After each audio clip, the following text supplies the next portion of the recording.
Part 2 of Sweet Tweets by Fay R. Kiley. Amy's science project really interested her father.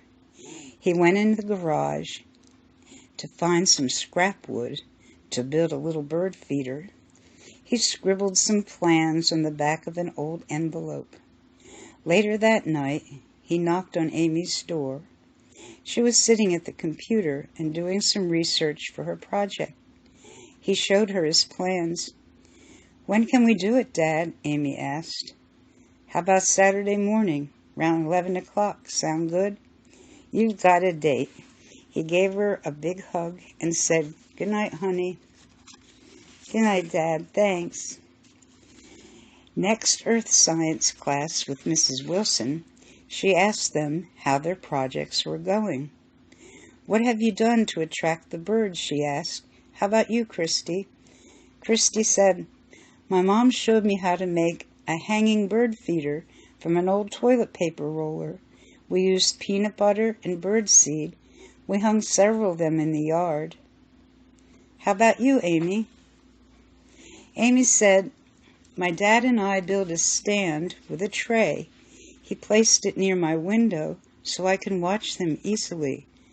I've seen many birds and some cardinals too already." More hands shot up to tell Mrs. Wilson what they had done so far. Jimmy said, "We set out a big pan of seeds and then the squirrels ate them all. Can I do a report on squirrels?" The class laughed again. After class, George asked Amy to go to the library with him. "We can watch the barn swallows while we work on our assignments." "Okay, George," Amy said. "We can go right after supper. The sun sets early enough for my parents to let us go. 6 o'clock is good for me." "Me too," George said. "See you then." Many evenings were spent this way through January and February. One night, Amy read something that really impressed her. She told George about it.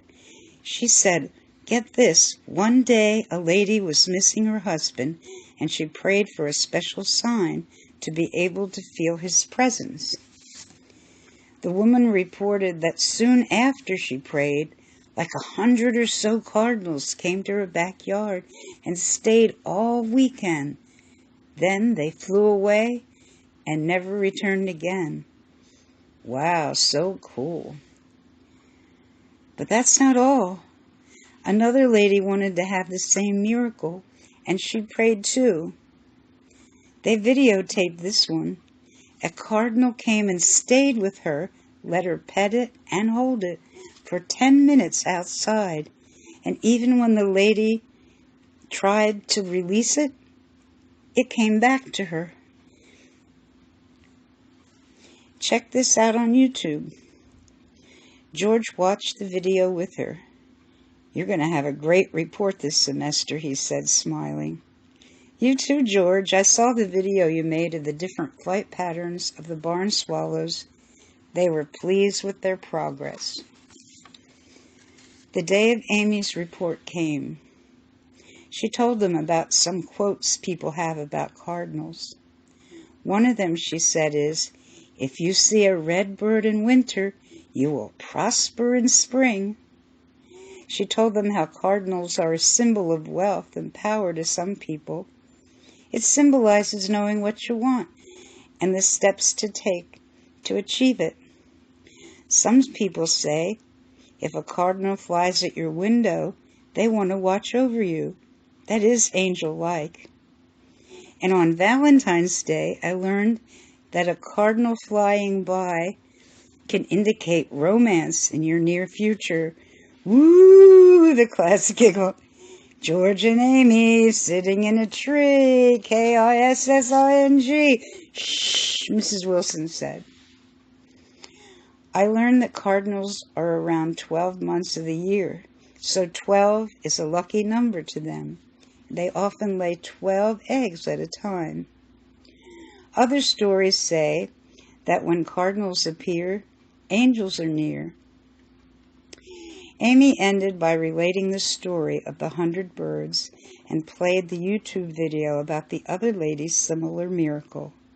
In closing, Amy said, "I don't know if cardinals are angels, but they do lift the spirits of many, and to me their singing is like a little prayer, and my dreams being sent up to the heavens and carried by the wind. I call them sweet tweets." "Nice job," Mrs. Wilson said. The end.